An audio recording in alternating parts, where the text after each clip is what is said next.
everyone.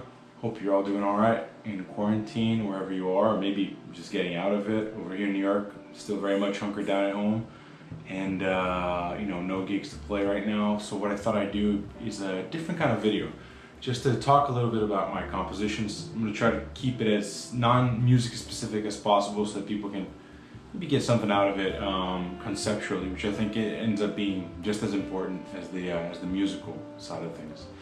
And we could talk about that as well later on. What I thought I'd start with is the first track of my next record, Mars, that just came out on all digital platforms. If you want to check it out, it's everywhere: Spotify, Apple Music, Deezer, Tidal, I think, yeah. It's entitled Mars, and yeah, I think for all my tunes, I think that, a lot of people ask me sort of what compositional process. A lot of people ask me about my compositional process, and I would say it's not very different from what I imagine a film scoring professional would do, like someone that writes music for film or for anything. A lot of times, a word or a person or a place will sort of bring this vibe, like this atmosphere that I try to translate into song, whatever that may be. Sometimes it's there's all kinds of different things, and hopefully we'll talk about many. But for Mars, it was very much like, I've always been fascinated about cosmos and the universe and all that. I think a lot of people are. It seems to be like a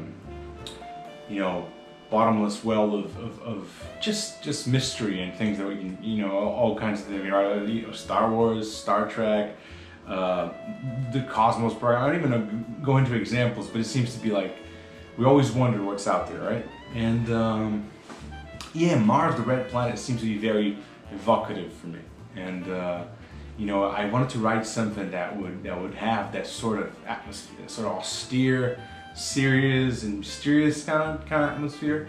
So what I start with was some I wanted to have, we can go about composing in a lot of different ways. In this case, I started harmonically, and I wanted to have a very open kind of sound at the beginning of the song. So this is what you'll hear. Just these like three triads just moving down. It's very, very, very open, very simple, very sparse, and it just, I think more than anything, you just sort of set a vibe, right?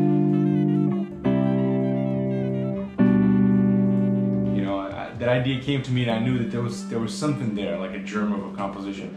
It wasn't. I guess in some way I was sort of influenced by Gilad Hexman for some reason there. I don't know if that's anything to do with him, but I imagine him playing something like that, and I don't know why. Maybe there's something. And from then on, things started. I try to focus.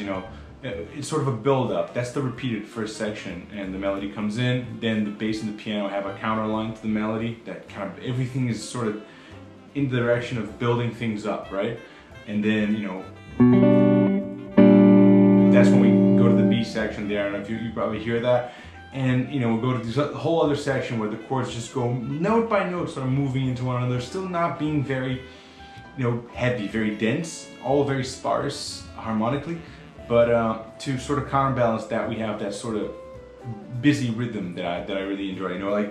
I feel like odd meters have been a part of music for a long time now, and 7, was a choice for this one, 7/8, and I feel like it has, 7 has this lightness to it. Like it sounds to me like it's light on its feet, and it was nice to counterbalance. Like you can make 7 really busy to counterbalance that sort of very sparse harmony, right? And you have all this space, but at the same time something driving it, because it's a lot of times when you have something very open harmonically, you might feel like it's a little static, it's a little bit going nowhere. So maybe that busy kind of rhythm to it can push it into a different direction, So yeah, I just really thought it conveyed that sort of mysterious atmosphere of the place, and it was the perfect setting for Mark Turner, saxophone player, to sort of create. He's all about that sort of atmosphere, those lines that he builds so beautifully over the harmonies, and Harlan just right at home in that super busy 7, and then I do my thing at the end,